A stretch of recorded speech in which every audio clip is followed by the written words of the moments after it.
A couple of years ago, Cranio Creations surprised everybody with Dungeon Fighter. This is a game that did very well, has received a fair amount of acclaim for being actually really fun and funny to play with, but I have never taken a look at what's inside the box, so we're going to take a look at it, but we're going to have a 2-for-1 on this because, friends, we're also going to take a look at the expansion, Dungeon Fighter Fire at Will.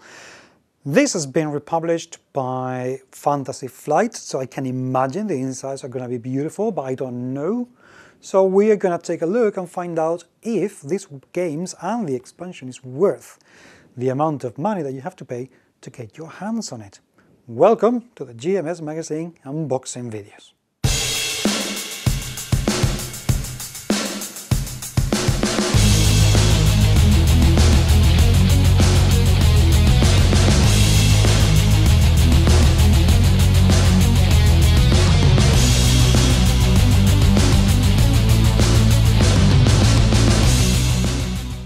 Fighting in dungeons is fun. Trust me. I know. Been there, done that. It's tremendous fun. And Dungeon Fighter is also fun. That's it. This game that came from Cranio Creations a couple of years ago has been very well received overall, I would say, though some people don't like it. Fair enough. However, being Fantasy Flight, production tends to be pretty good, but I want to find out a little bit more, and I want to know about this expansion Fire at Will, which also is very promising indeed, because just the cover is quite hilarious. So, what do you get when you open this box? Let's take a look. You get firstly a rather silly looking warrior, and an elvish archer, and a really crazy pipe-smoking wizard. Was not to like so far. Normal box, typical, Fantasy Flight, nothing wonderful, nothing there, it's just normal box. Rules of play.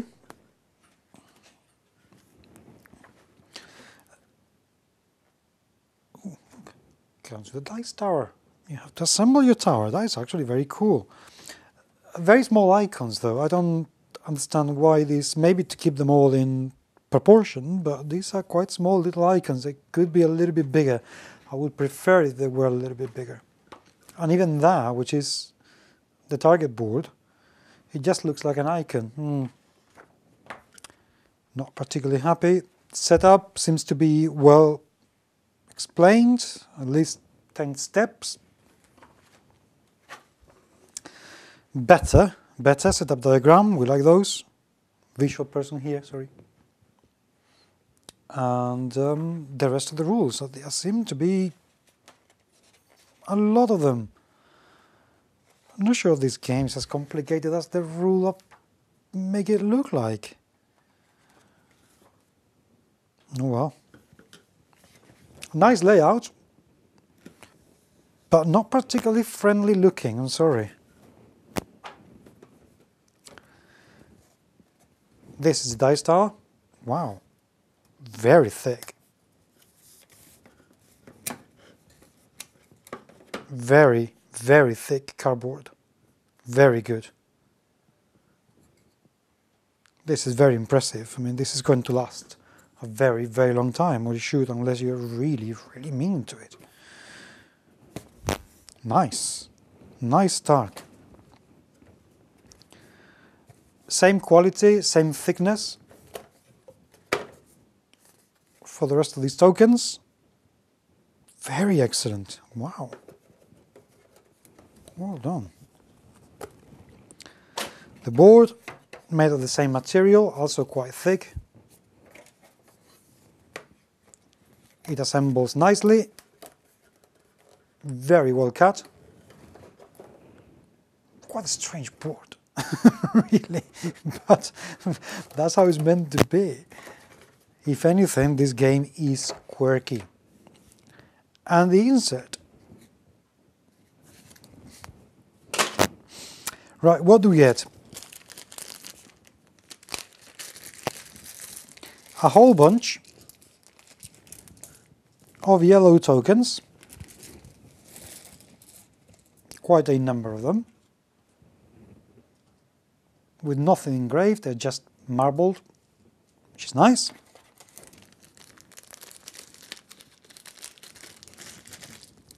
Some black and one red meeple, very human-shaped meeples.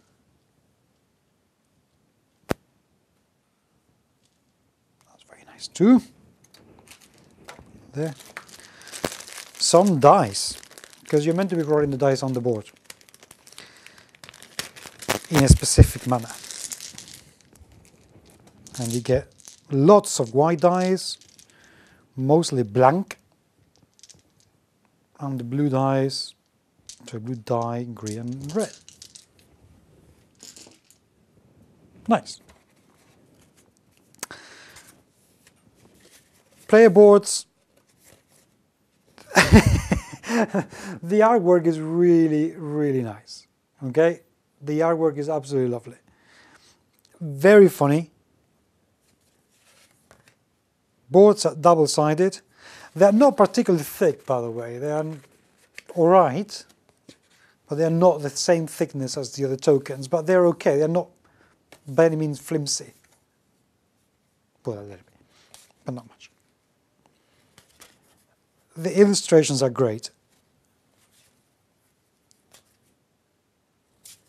It really adds to the whole silly, quirky nature of the game, which is brilliant. And the dungeon maps. And scorecard. Very cool. Ah! See? People, allow me to display, allow me to demonstrate. That is how you open a They've Got Cards very easily. You don't need to bite off a chunk of it, like other games. Thank you, Fantasy Flight. Typical quality of Fantasy Flight cards, they should be sleeved, really. Although they are laminated, so grease will not stick to them, but they are a little bit on the thin side.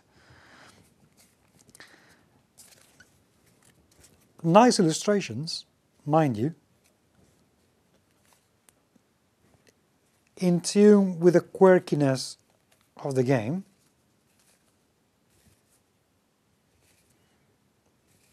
But very nice artwork. The art direction is lovely. And we have two. Let me demonstrate again. I'm so happy about this. Look. There you go. No straining of fingers. No biting of plastic. More cards, same. I just love the illustrations, they're absolutely brilliant. So funny. Yeah, a goblin in disguise, of course. Very, very good. Very good indeed. So this is the main game. What does the expansion add to the whole lot? Let me just put this aside and let's take a look at Fire at Will. I thought I opened this. Allow me. I came prepared this time. Right. Ooh, not a lift-up box. It's interesting. First thing that comes out of the box,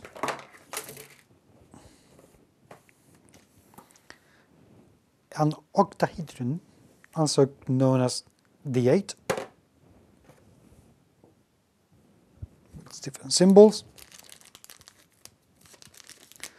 Some black cheats. And more very easy to open cards that I can already tell They're going to be exactly the same as the main game ones. And the same quirky, silly artwork that takes the mickey of an awful lot of things at the same time. Terrific. What? Very, very, very good. I'm impressed with this. And more things from out of the box. Huge box for what it is. I don't know if these were cheap at the time or why so much box for relatively little game. Not that it matters, mind you. Right, so what do we have? The rulebook. Small rulebook. Fun enough, bigger icons. Go figure. Just a few rules, obviously they are just to complement what the main rule book is all about. So that's fine. Specific throw requirements, remember that. Another thick, another thick piece of cardboard that's meant to go on the main board. That's nice. Another 2 play cards. And dungeons. And look, fire tokens.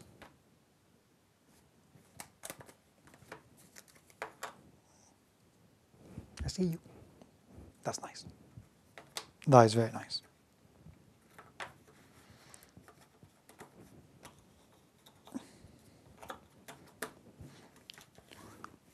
Well, very good. Does this game provide with enough for your money? You know, it kind of does. I'm not entirely sure how much this game costs or how much the expansion costs, but you get pretty much everything that you need in order to play the game. The quality of the components is what could be expected from a Fantasy Flight game, and I believe it's a silly party game, so you cannot expect a huge depth of play. I do believe this is actually being very, very well produced. Yes, I love to see a little bit better quality cards, but this is Fantasy Flight. They're not going to produce them because they want you to sleeve their cards. Fine by me, I'm going to do it anyway. So I don't have a problem with that. Definitely thumbs up. I do like this game a lot. The art direction, the artwork is lovely, and just for that, it's a fantastic purchase to do. So I am happy, thumbs up. Thank you very much for watching, and remember to subscribe to these videos because there are more to come very soon indeed.